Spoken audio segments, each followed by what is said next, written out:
ஸ்ரீமத் கோவிந்த ராமானுஜா சரணோ சரணம் பிரபத்தே. ஸ்ரீமதே கோவிந்த ராமானுஜாய நமக. மார்கழி மாதம் திருப்பாவை நோன்பிலே இன்று நாம் 6வது நாள் நோன்பை நோட்டு கொண்டிருக்கிறோம்.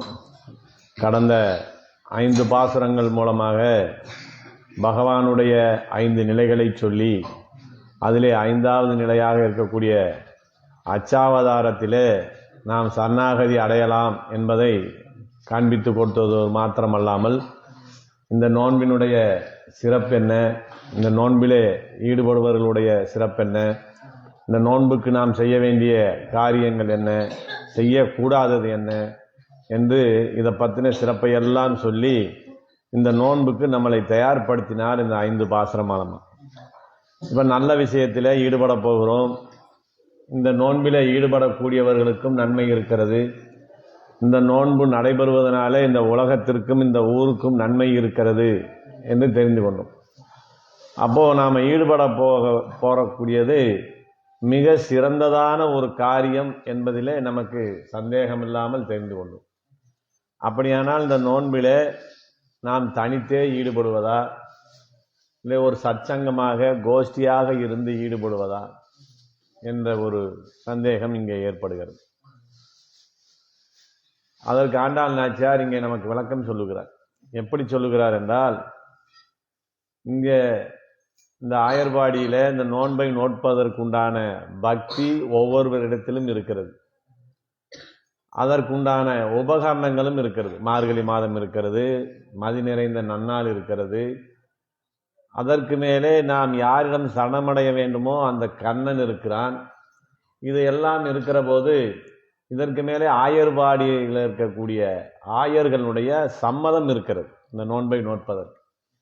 இப்படி இருக்கிற போது அவரவர்களாக தனித்தனியாக இந்த நோன்பை நோட்பதா, இல்லை எல்லோரும் சேர்ந்து நோட்பதா என்கிற ஒரு நிலை ஏற்படுகிற போது அதற்கு என்ன சொல்லுகிறார்கள் ஆச்சாரியர்கள் பார்க்கிறப்போ, மிக உயர்ந்ததான ஒரு விஷயத்திலே நாம் ஈடுபடுகிற போது அதை தனித்து ஈடுபடக்கூடாது. 2வது, நாம் ஈடுபடக்கூடியது கண்ணனுடைய அனுபவத்திலே ஈடுபட போகிறோம். கண்ணன் எப்படிப்பட்டவனாக இருக்கிறான்னா கருணை நிறைந்தவனாக இருக்கிறான். நாம் அவனை சரணமடைந்தோம் என்று தெரிகிற போதே அவன் அளவு கடந்த கருணையை, நமக்கு வேண்டிய நன்மையை கொடுக்க ஆரம்பித்து விடுகிறான். அப்போது அவன் கருணை வெள்ளம் எப்படி இருக்கும்னா, வெள்ளம் பிரவாகம் எடுத்து ஓடி வருவது போல கட்டுக்கடங்காத நிலையிலே வருமா. அவன் நமக்கு நன்மை செய்ய வேண்டும் என்று முடிவு செய்து விட்டால் அதை தடுக்க யாராலும் முடியாது. ஒரு ஆற்றிலே நாம் குளிக்க செல்கிறோம். அளவான தண்ணி போச்சுன்னா என்ன செய்வோம்? தனியாக குளிப்போம்.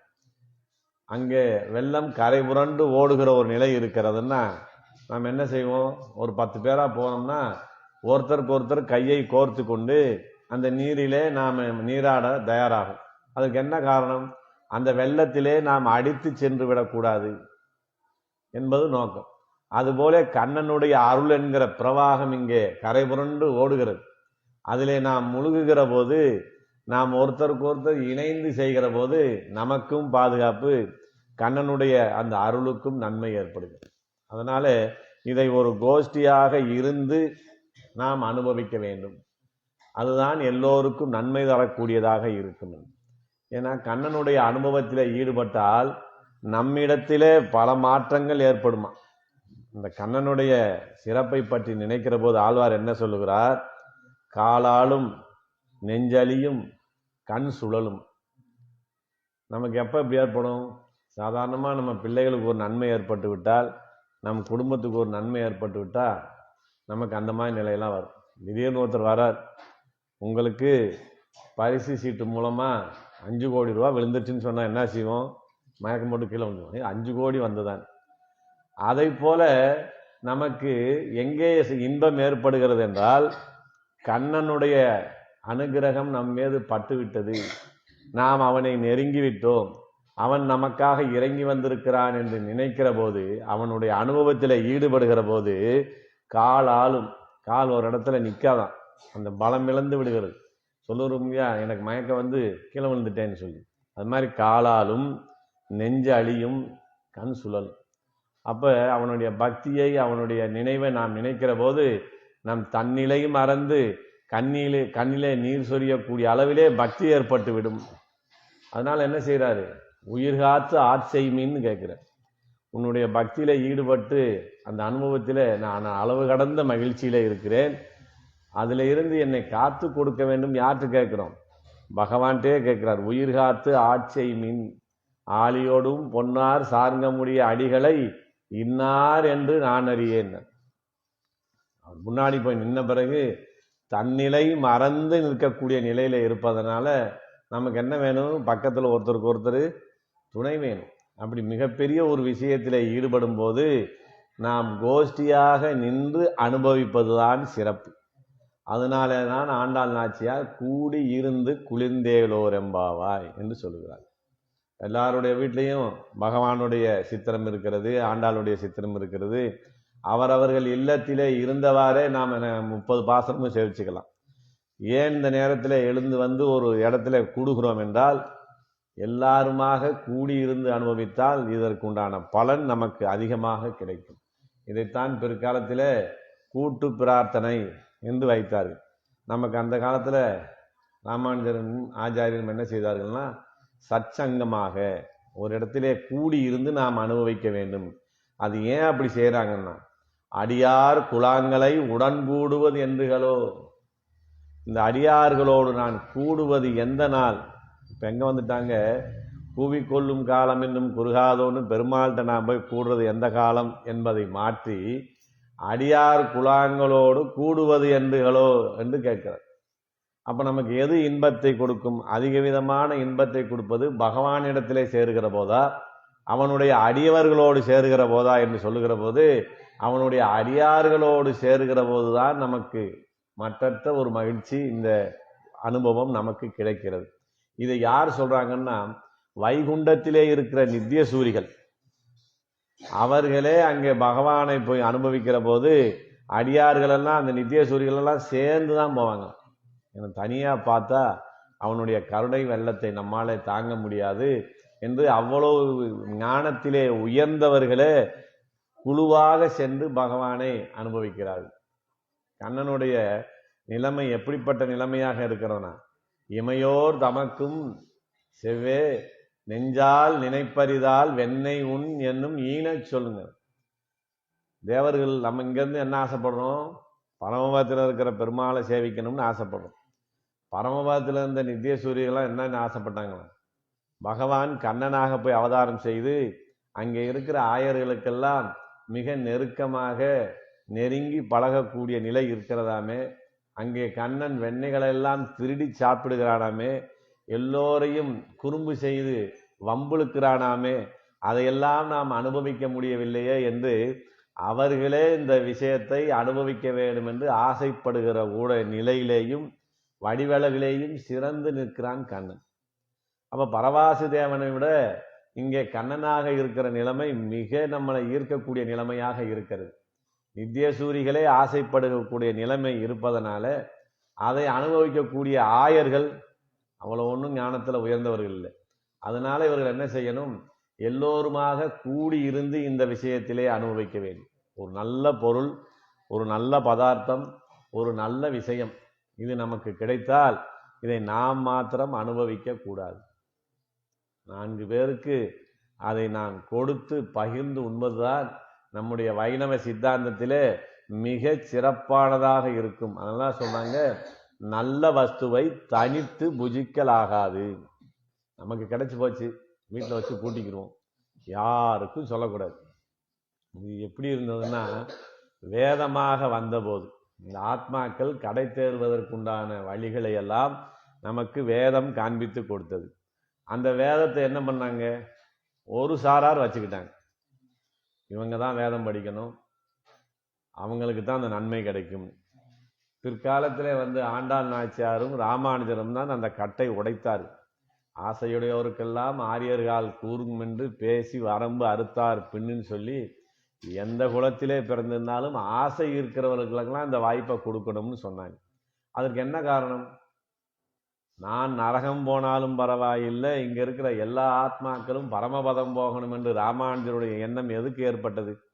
நன்மைங்கிறது எல்லாத்துக்கும் கிடைக்கணும். அதனால ஒரு நல்ல பதார்த்தத்தை எல்லாரும் சேர்ந்துதான் அனுபவிக்க வேண்டும் என்கிற ஒரு விதம். இதுல இந்த நோன்பை துவங்குகிற போது என்ன சொன்னாங்க? செய்யாதன செய்யோம். 2வது பாசத்துல நாம என்னென்ன செய்யணும் என்னென்ன செய்யக்கூடாதுன்னு ஒரு பட்டியல் சொன்னாங்க. அதுல என்ன சொன்னாங்க? செய்யாதன செய்யும். முன்னோர்கள் எதை செய்யவில்லையோ அதை நாங்கள் செய்ய மாட்டோம் என்று சொன்னாங்க. முன்னோர்கள் என்ன சொல்லியிருக்கிறார்கள்? கூடி இருந்து அனுபவிக்க வேண்டும் என்று சொல்லியிருக்கிறார்.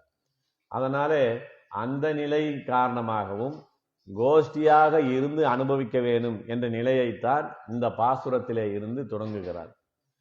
கடந்த 5 பாசுரங்கள் இந்த நோன்பை பற்றின சிறப்பு, இந்த நோன்பிலே நாம் எப்படி ஈடுபட வேண்டும், பகவான் எந்தெந்த நிலையில இருக்கிறார், அதிலே நாம் கண்டு பற்றுவதற்கு எளிமையான நிலை என்ன என்பதை காட்டி கொடுத்து விட்டார். இப்ப எல்லாரும் நோன்புக்கு தயார்.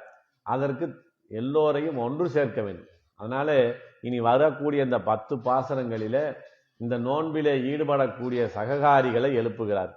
10 பாசரம் மூலமாக 5 லட்சம் ஆயர்வாடி பெண்களையும் எழுப்பியதாகத்தான் இதிலே நாம் பொருள் கொள்ள வேண்டும்.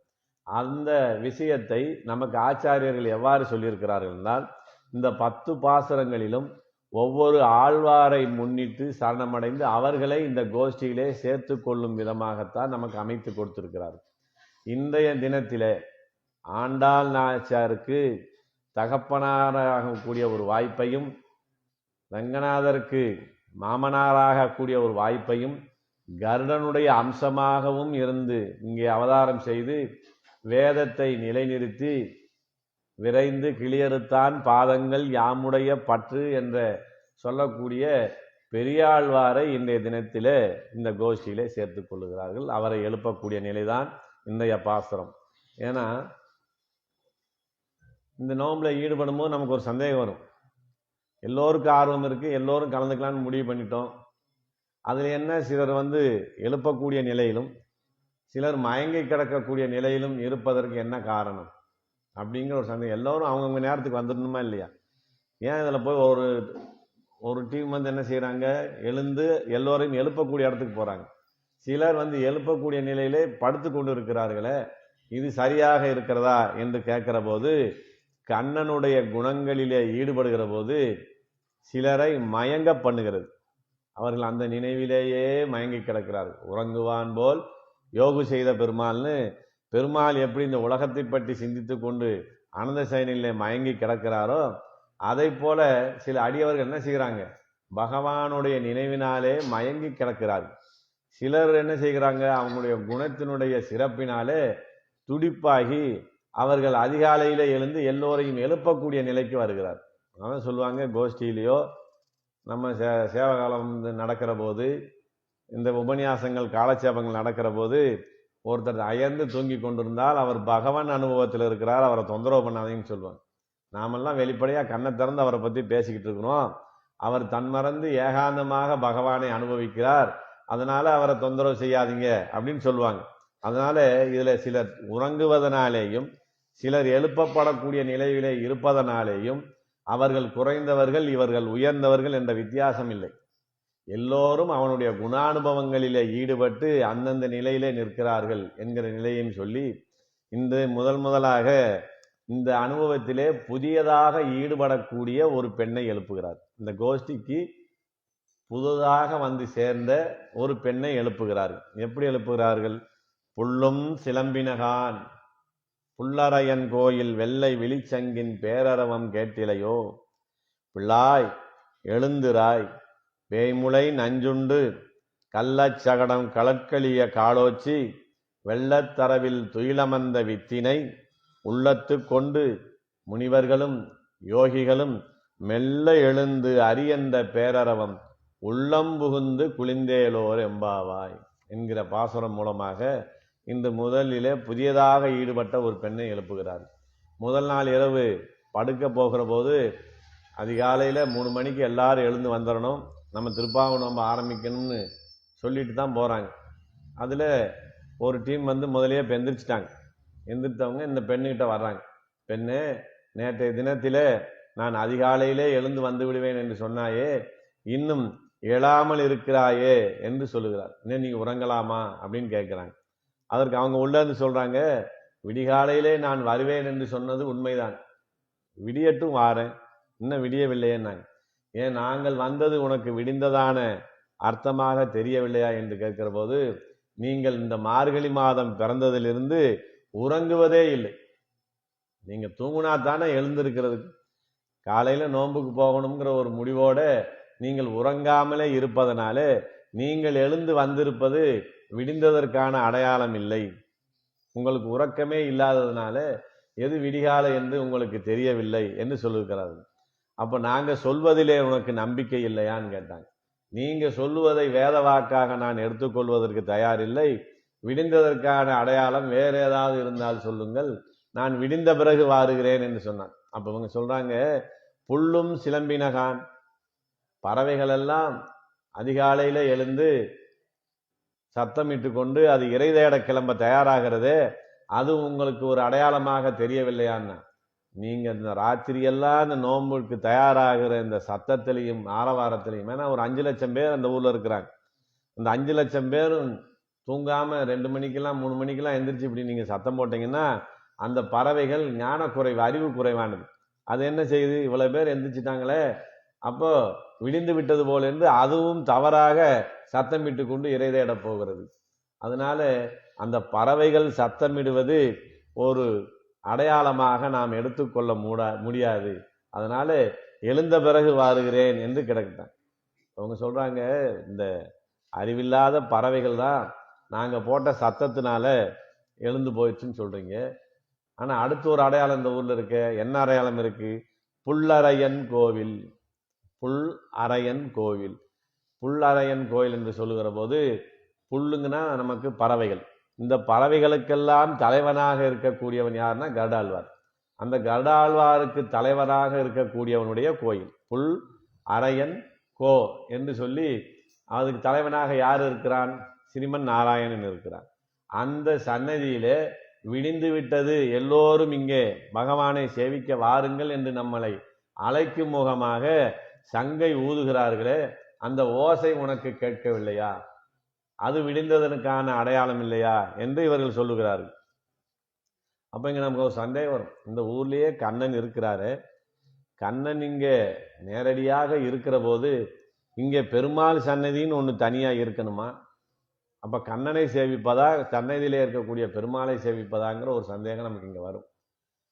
அதுக்குதான் சொல்றாங்க, ராமன் நாராயணன் ராமனாக அவதாரம் செய்து அயோத்தியில இருக்கிற போது ஸ்ரீரங்கத்தில் இருக்கக்கூடிய ரங்கநாதராகிய பெரிய பெருமாளை அவர் திருவாராதனம் செய்தார் என்று இருக்கு. அதனாலே கண்ணன் இருக்கிற ஊரிலே பெருமாளுக்கும் ஒரு சன்னதி இருப்பதிலே நமக்கு ஒன்றும் ஆச்சரியம் இல்லை, அது மேலும் சிறப்பு தான்.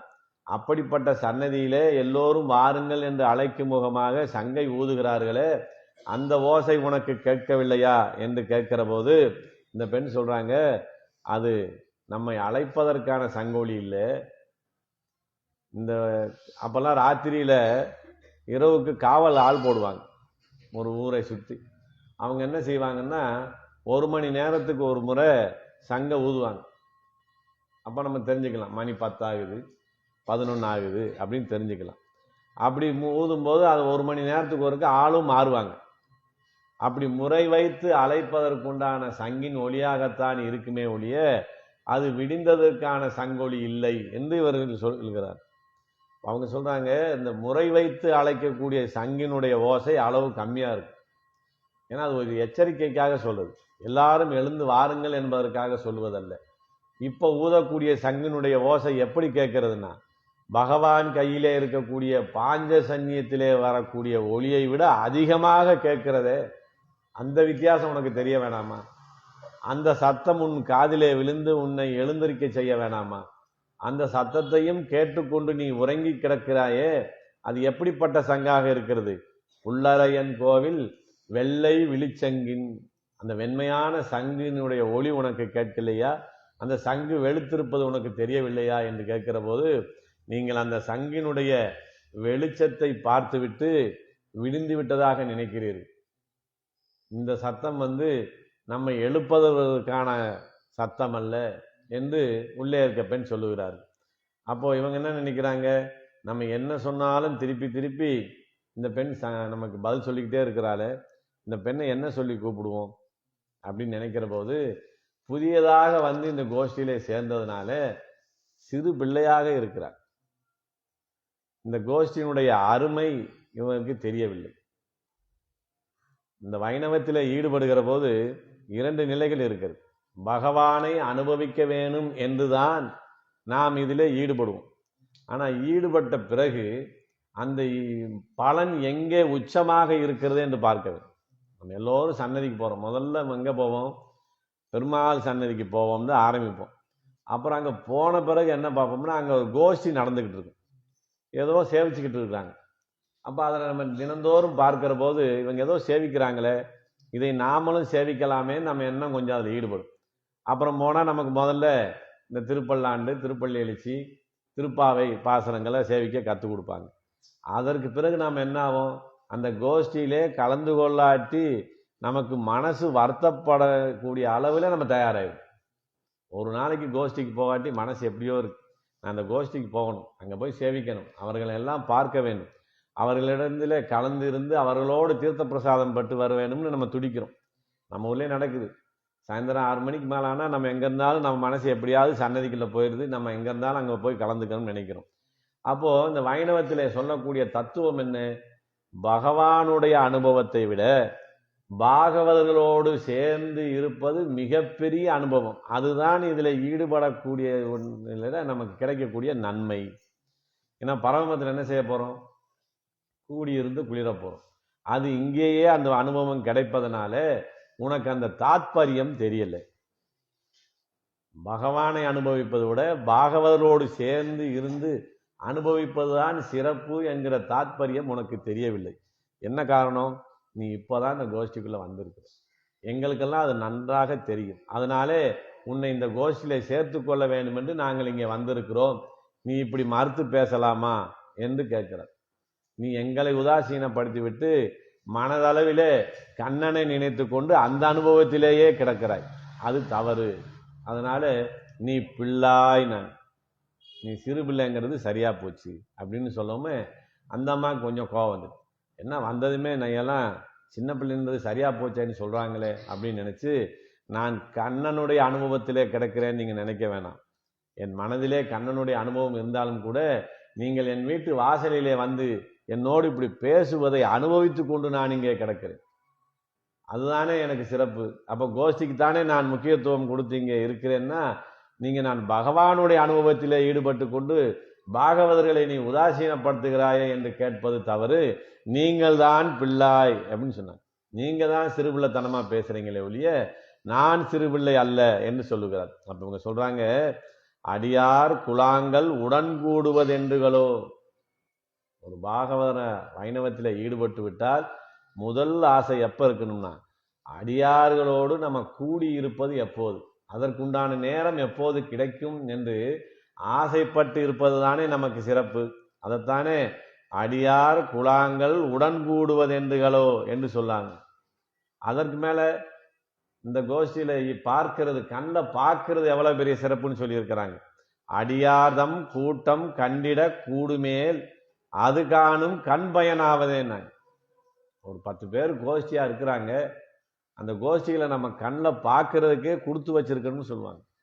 அந்த வாய்ப்பு எப்படியோ நம்ம ஊருக்கு கிடைச்சிருக்குது. இப்போ வரைக்கும் நாம் அந்த கோஷ்டியில கண்ணிலே பார்த்து அவர்களோடு அனுபவிக்கிற அந்த பாக்கியம் இருக்கிறது. ஏன்னா ஒரு பாகவதர்களாக இருப்பது எவ்வளவு சிறப்பு என்பதை பற்றி சொல்வதற்குத்தான் இந்த செய்திகளெல்லாம் நமக்கு ஆச்சாரியர்கள் சொல்லியிருக்கிறார்கள். அப்படி அடியார்களை கண்ணிலே காண்பது சிறப்பு, அவர்களோடு எப்போது நாம் சேருவோம் என்று ஏங்கி கிடப்பது சிறப்பு. பேராளன் பேரோதும் பெரியாரை ஒரு நாளும் பிரிகிறேனே. நான் யாரை பிரிய மாட்டேன்? என்னுடைய சுற்றம், உற்றார், உறவினர் எல்லாரையும் நம்ம பிரியறதுக்கு மனசு தயாராக இருக்கும் சில நேரங்களில். ஏன்னா நெருக்கமாக இருப்போம். சில சொத்து பிரச்சனையோ பண பிரச்சனையோ ஏதோ ஒன்று ஏற்பட்டால் என்ன செய்வோம்? அவர் அண்ணன் இல்லை, நான் தம்பி இல்லை, அவர் மாமா இல்லை, எனக்கு மச்சான் இல்லைன்னு நம்ம ஒதுங்கிக்கிறோம். அதை பிரியறதுக்கு நம்ம தயங்க மாட்டோம். ஏன்னா அந்த உறவு எதனால ஏற்படுகிறதுனா, பொருளாதாரத்தை மையப்படுத்தி சேருவதனாலே அதில் கருத்து வேறுபாடு வருகிற போது நாம் பிரிந்து விடுகிறோம்.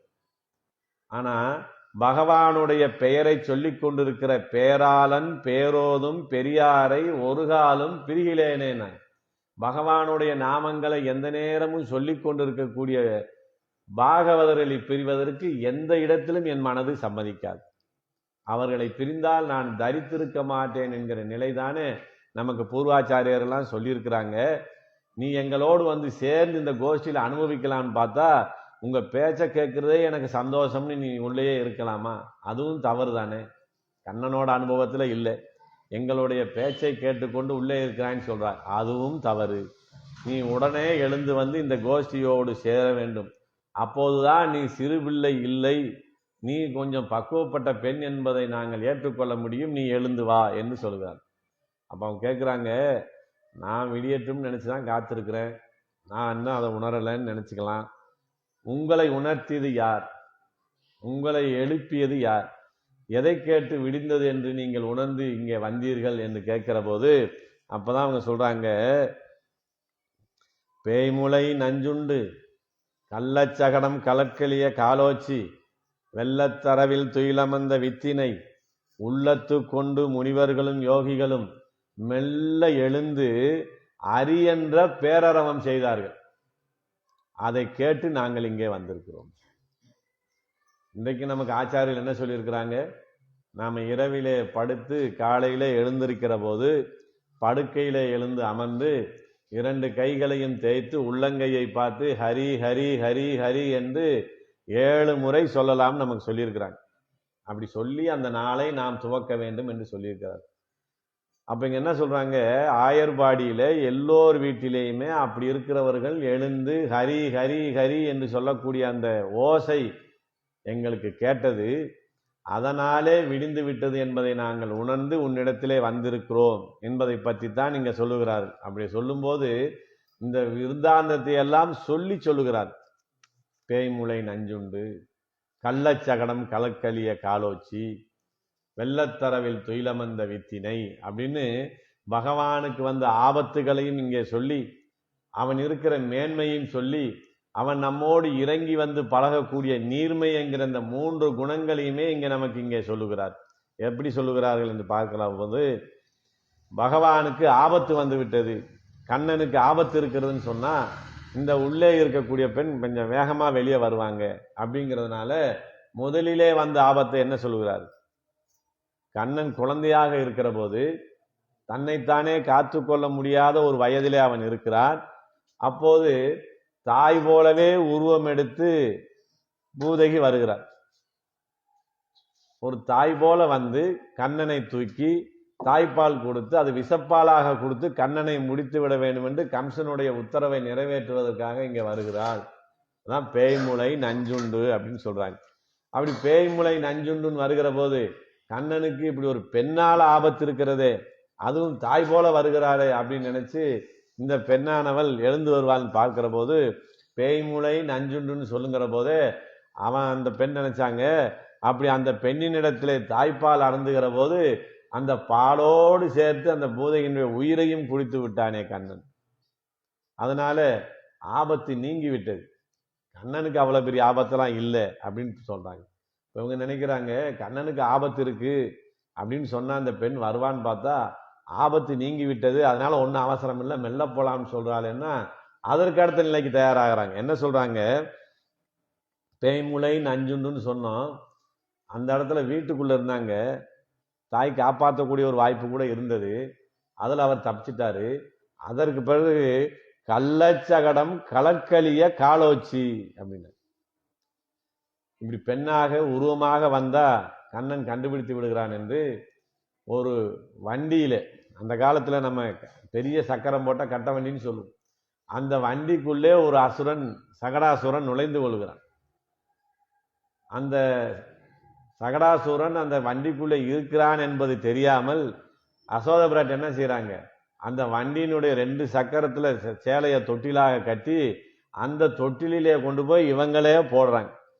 அப்ப என்ன இது, ஆபத்தின் மடியிலே கொண்டு போய் பிள்ளையை சேர்க்கிறார்.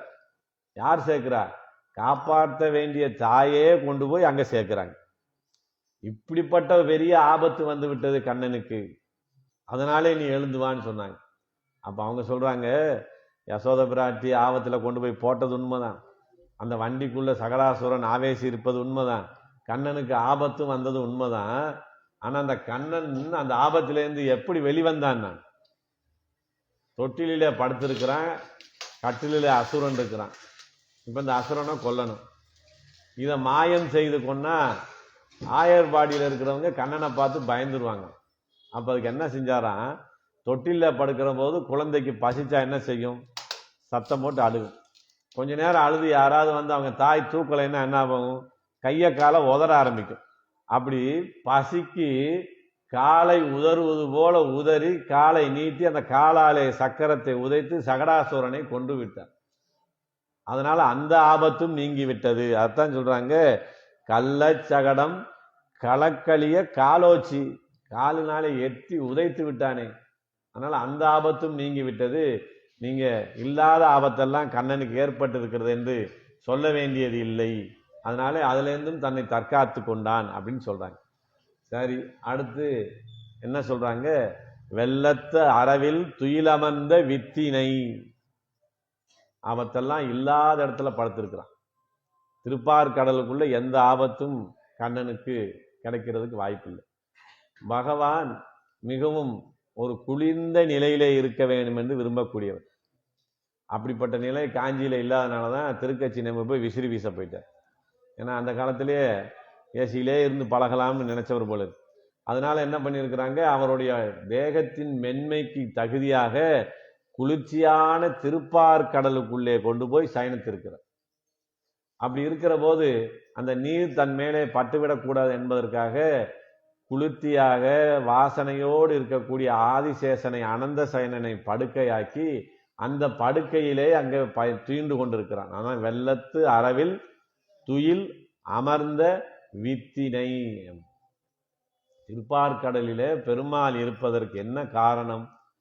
பரமபதத்திலே இருப்பதற்கும் திருப்பார்கடலிலே அவர் இருப்பதற்கும் என்ன வித்தியாசம்னா, பரமபதத்தில் இருக்கும்போது அவருக்கு எந்த வேலையும் இல்லை, எந்த சிந்தனையும் இல்லை, நிம்மதியா இருக்கிறார். எதுக்க கோஷ்டி நித்தியசூரிகள் அவர்கள் வணங்குகிறார்கள், இவர்கள் அவருடைய வணக்கத்தை ஏற்றுக்கொண்டு இருக்கிறார்.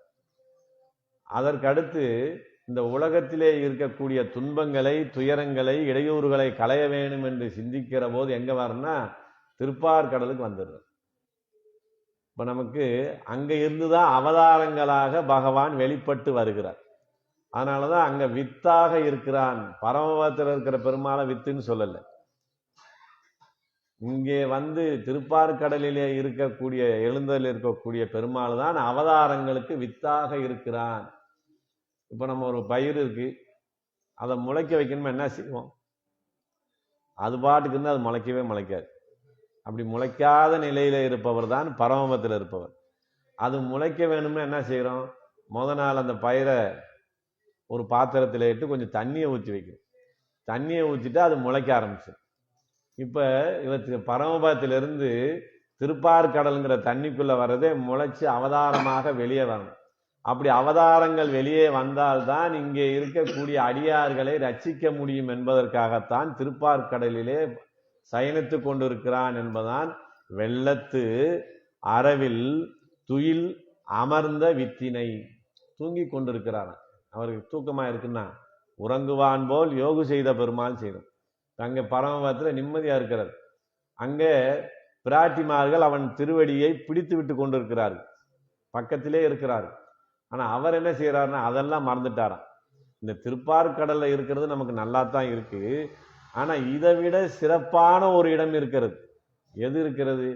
உண்மையான நம்மிடத்திலே பக்தி செலுத்தக்கூடிய, நம்மை பூர்ணமாக சரணாகதி அடைந்த ஒரு தூய அடியவனுடைய இருதயத்துக்குள்ளே போய் நாம் இதே அமைப்பில் இருக்கணும். அப்படிப்பட்ட பக்தன் யார் இருக்கிறான் என்று யோசித்து கொண்டிருக்கிறாரா அங்கே இருந்து. அப்ப அவருக்கு திருப்பார்கடலிலே இருப்பது நமக்கு சுகம் என்று நம்ம நினைத்தா கூட பகவான் என்ன நினைக்கிறார்னா, உண்மையான ஒரு பக்தனுடைய உள்ளத்திலே இந்த திருப்பார்கடல் அனந்த சயனன் பிராட்டிமார்களோடு போய் நாம் அங்கே இருக்க வேண்டும். அப்படிப்பட்ட பக்தன் யார் இருக்கிறான் என்று யோசித்து கொண்டு அங்கே இருக்கிறார். பக்கத்திலே பிராட்டிமார்கள் இருக்கிறார்கள், அவரை கூட மறந்துட்டார். ஒரு அடியவனை தேடிக்கொண்டு அங்கே கிடக்கிறார். அப்படி வெள்ளத்து அறவில் துயிலமர்ந்த வித்தினை, அவதாரங்களுக்கெல்லாம் விதையாக இருக்கக்கூடிய அந்த பரமாத்மாவை பற்றி அவர்கள் சிந்தித்து கொண்டே இருக்கிறார்கள். அது யாருடைய நிலையில இருக்கிறதுனா, பரமபதத்திலே அங்க இருக்கிற நித்திய சூரிகள் கூட 2 பிரிவா இருக்கிறாங்க. அங்க இதே மாதிரி பகவானுடைய அனுபவத்திலே ஈடுபட்டு கொண்டு அசையாமல் இருக்கிறது ஒரு கூட்டம். பகவானோட நினைவிலே இருக்கிற இடத்துல இருக்க ஓட்டாம ஓடி ஓடி கைங்கரியம் செய்யறது ஒரு விஷயம். ராமாயணத்துல பார்க்கும்போது நமக்கு தெரியும். இளையாழ்வார் என்ன பண்ணாரு? ராமனோடையே கூடயே போகணும். 14 வருஷம் தூங்காம நித்ராதேவியை என் அருகிலே வராதே என்று சொல்லிவிட்டு இரவும் பகலும் கைங்கரியம் செய்தவர் இளையாழ்வார். இங்க என்ன ஆகுது? பரதன் 14 வருஷம் எங்கேயும் போல, சால கிராமத்திலே அமர்ந்து பகவானுடைய நினைவிலேயே அங்கேயே உட்கார்ந்து கொண்டு பகவானை பற்றியே சிந்தித்து கொண்டே இருந்தார். இது ஒரு விதமான கைங்கரி. அதை போல பரமபதத்தில் இருக்கிற அந்த நித்திய சூரிகளே 2ஆக இருந்து இந்த பகவானை அமர்த்து கொள்றாங்க. அப்படிப்பட்ட நிலையிலே தான் இங்கே கண்ணன் அவதாரம் செய்கிற போது அந்த பரமபதத்தில் இருக்க நித்திய சூரிகள் எல்லாம் இங்கே வந்து பிறக்கிறாரு. அப்படி பிறக்கக்கூடியவர்கள் உள்ளத்து கொண்டு முனிவர்களும் யோகிகளும். அப்படின்னு முனிவர்கள் யாரு? எந்த நேரமும் அவனுடைய நாமத்தை முனிந்து கொண்டே இருப்பவர்கள். நாராயணா கோவிந்தா அப்படின்னு சொல்லிக்கொண்டே அதில் செயல்பட்டுக்கிட்டே இருக்கிறவங்க முனிவர்கள். யோகிகள் அவனை மனதிலே நினைத்து கொண்டு உட்கார்ந்த இடத்திலேயே உட்கார்ந்து கொண்டு அவனை தியானம் செய்யக்கூடியவர்கள். அப்படி உள்ளத்து கொண்டு முனிவர்களும் யோகிகளும் அவர்கள் தான் இங்க இருக்கிறாங்க. அவர்கள் தான் இங்க ஆயர்பாடியிலே வந்து பிறந்திருக்கிறார்கள். அப்படிப்பட்ட முனிவர்களிலே ஹரி ஹரி ஹரி ஹரி என்ற அந்த சப்தத்தை எழுப்பக்கூடியவர்களுடைய சத்தத்தினுடைய ஓசை எங்கள் காதிலே பட்டது. எங்கள் காதிலே பட்ட அந்த ஓசை எங்கள் மனதுக்குள்ளே சென்று எங்களை குளிர்வித்தது. அதனாலே நாங்கள் உணர்ந்து எழுந்தோம். அந்த அம்மா கேட்ட கேள்வி, உங்களை யார் உணர்த்தினாங்கன்னு கேட்ட கேள்விக்கு தான் என்ன சொல்றாங்க? பேய்முளை நஞ்சுண்டு கள்ளச்சகடம் கலற்கலிய காலோச்சி வெள்ளத்து அளவில் துயிலமர்ந்த வித்து. அவன்தான் அங்கேதான் அத்தனை அவதாரங்களுக்கும் வித்தாக இருக்கிறான். அங்கே இருந்துதான் இந்த உலக ரட்சணத்தை அவன் துவங்குகிறான். அப்படிப்பட்டவனை உள்ளத்து கொண்டு உள்ளத்திலே வைத்திருக்கிறார். ஏன்னா அவர் அதைத்தான் தேடிக்கு இருக்கிறார். யாருடைய மனதிலே போய் நாம் இருக்கலாம் என்று தேடிக்கொண்டு இருக்கிறார். இவர்களெல்லாம் அவரை மனத்திலே நிறுத்தி கொண்டு வைத்திருக்கிறார். பள்ளிகோலை பழகவிட்டு ஓடி வந்து என் மனக்கடலில் வாழ நினைக்கும் மாய மணால நம்பின்னு அவர் கூப்பிட்டாங்க. ஓடி வந்து பகவான் நல்ல ஒரு உள்ளம் கிடைச்சிருச்சுன்னா, நல்ல பக்தர் கிடைச்சிருச்சுன்னா என்ன செய்வாராம்? திருப்பார்கடல்ல இருக்கிற இருப்பை விட்டு கூட ஓடி வந்து நம்ம மனசுக்குள்ள இருந்துக்கிறாராம். ஆனா அவர் ஆழ்வார் என்ன சொல்றாரு? இது சரியில்லாத இடமாச்சு, இது வேற வேற சிந்தனைக்கெல்லாம் போகுமே, இது உனக்கு குளிர்ச்சியை கொடுக்காது. திருப்பார்கடல் மாதிரி நீ உள்ள இருந்தாலும் கூட என் சிந்தனை வேற எதுக்காவது ஆசைக்கு போயிட்டா தகிக்குமேன்னா, பரவாயில்ல, நான் உன் மனசுதான் எனக்கு ரொம்ப பிடிச்சிருக்கு, நான் இங்கதான் வந்து உன் ஹிருதயத்தில இருப்பேன் என்று பகவான் பிடிவாதம் செய்து கொண்டு வந்து இங்க இருக்கிறான். அதான் உள்ளத்து கொண்டு முனிவர்களும் யோகிகளும் சொன்னாங்க. அப்படிப்பட்ட முனிவர்கள் யோகிகள் என்ன செய்யறாங்கன்னா, மெல்ல எழுந்து அரியந்த பேரறவும். மெல்ல எழுகணும். ஏன் அப்படி எழுகணும்? ஒரு கர்ப்பஸ்திரியாக இருக்கக்கூடிய ஒரு பெண் கர்ப்பம் தரித்ததிலிருந்து அந்த குழந்தை பிறந்து வெளியே வருவது வரை என்ன செய்யறாங்க? அவங்களுடைய செயல்பாட்டை எல்லாம் ரொம்ப சூதானமா இருப்பாங்க. படுக்கிற போதும் சரி, படுக்கையிலிருந்து எழுகிற போதும் சரி, எப்படி இருப்பாங்க? அந்த வயிற்றுக்குள்ளே இருக்கக்கூடிய குழந்தைக்கு எந்த நோவும் வந்துவிடக்கூடாது என்கிற பாதுகாப்போட தான் எழுந்திருப்பாங்க. இன்னைக்கு டாக்டரே சொல்லிடுறாங்க, கர்ப்பம் உண்டாயிடுச்சுன்னு சொன்னதுலேருந்தே பெட்டை விட்டு கீழே இறங்காதீங்க, காலை கீழே வச்சிடாதீங்க, சூதானமாயிருங்கன்னு சொல்றாங்க. என்ன காரணம்? அந்த வயிற்றுக்குள்ளே இருக்கக்கூடிய குழந்தைக்கு எந்த நோவும் வந்துவிடக்கூடாதுங்கிற எண்ணத்தோட தன்னை வருத்தி கொள்ளுகிறார். இப்போ உள்ளத்து கொண்டு நம்ம பகவானை நம்ம மனசுக்குள்ள வச்சிருக்கிறோம். நாம ஏதாவது தடபுடன்னு செயல்பட்டோம்னா உள்ளே இருக்கிற பகவானுக்கு தொந்தரவாக இருக்கும்னு அவங்க எப்படி இருக்கிறாங்க? வயிற்றிலே குழந்தை இருக்கக்கூடிய கர்ப்பஸ்திரி எவ்வாறு எழுந்திருப்பாரோ அதை போல மெல்ல எழுகிறார்களாம் அந்த முனிவர்களும் யோகிகளும். அவர்கள் மெல்ல எழுந்து அரியந்த பேரறவும் எழுப்பினார்கள் அப்படின்னு சொல்றாங்க. இது இப்படி எல்லாம் செய்வாங்களா? இப்படி எல்லாம் நடக்குமா அப்படின்னு பார்க்கிற போது இவர்கள் நிதானமாக இருக்கக்கூடிய நிலையிலே, எந்த விதமான ஆபத்தும் இல்லாத நிலையிலே மனதுக்குள்ளே இருக்கக்கூடிய பகவானுக்கு எந்த தீங்கும் வந்துவிடக்கூடாதுன்னு மெல்ல எழுந்தாங்களாம். இரணியகசிபுக்கு மகனாக பிறக்கிறார் பிரகலாதன். பிரகலாதன் பிறப்பிலே கருவிலே இருக்கும் போதே திருமந்திரார்த்தத்தை கேட்டு வளர்ந்தவர் நாரதர் நாளே. அப்ப அவர் மனதுக்குள்ளே பெருமாள் இருக்கிறார். எந்த நேரமும் திருமந்திரத்தை சொல்லிக்கிட்டே இருக்கிறார். இரணியன் எவ்வளவோ தொந்தரவு பண்ணி பார்க்கிறான். நீ அதை நாராயணான்னு சொல்றதை விட்டு இரணியாய நமான்னு சொல்லுன்னு எவ்வளவோ சொல்லி பார்த்தார், கேட்கல. கடைசியில் என்ன முடிவு பண்ணாங்க? இந்த பிள்ளையே வேணாம், இவனை கொன்னாலும் பரவாயில்லைங்கிற முடிவுக்கு வந்துடுறார்.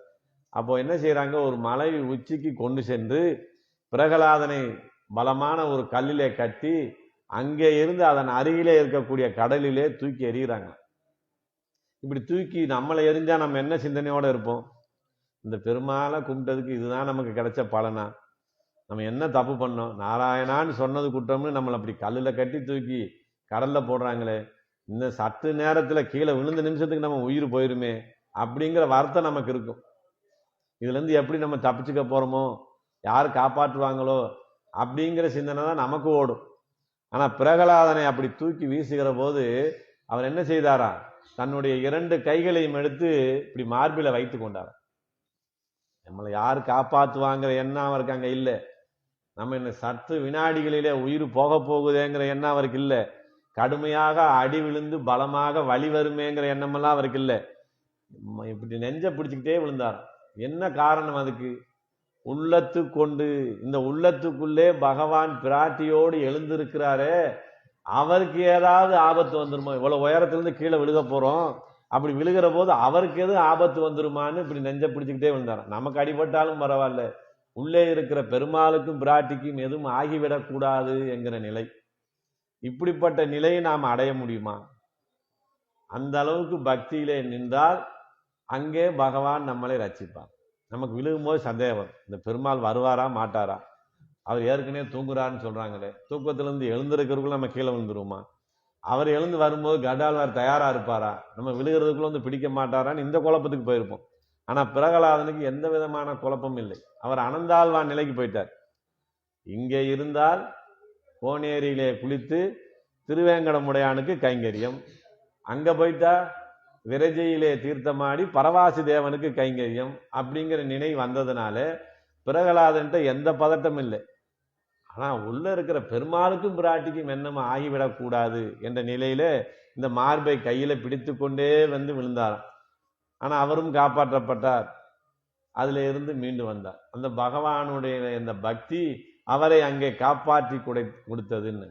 அப்படி உள்ளத்துக்குள்ளே இருக்காருன்னா எல்லாருடைய மனசுக்குள்ளேயும் பெருமாள் போயிடுவாரு. எல்லாருக்குள்ளேயும் இருக்காருன்னு தெரிஞ்சுக்கிறதுல தான் பிரச்சனை. இரணியனுடைய மனதுக்குள்ளேயும் இருக்கிறார், ராவணனுடைய மனதுக்குள்ளேயும் இருக்கிறார், நம்முடைய மனதுக்குள்ளும் இருக்கிறார். எல்லார் மனதுக்குள்ளேயுமே அவர் இருக்கிறார். யாருடைய மனதிலும் அவர் இல்லாமல் இல்லை. ஆனால் அவர் இருக்கிறார் என்ற நினைவை நாம ஏற்படுத்துவதுதான் கஷ்டம்.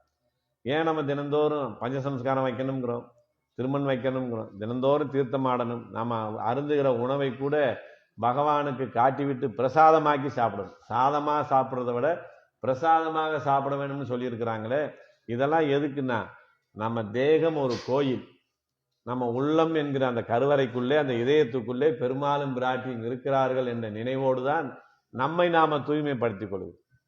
அந்த நினைவை இங்க நமக்கு உள்ளத்து கொண்டு முனிவர்களும் யோகிகளும் மெல்ல எழுந்து ஹரி என்ற பேரரவம் கேட்டிலையோ அப்படின்னு சொல்றாங்க.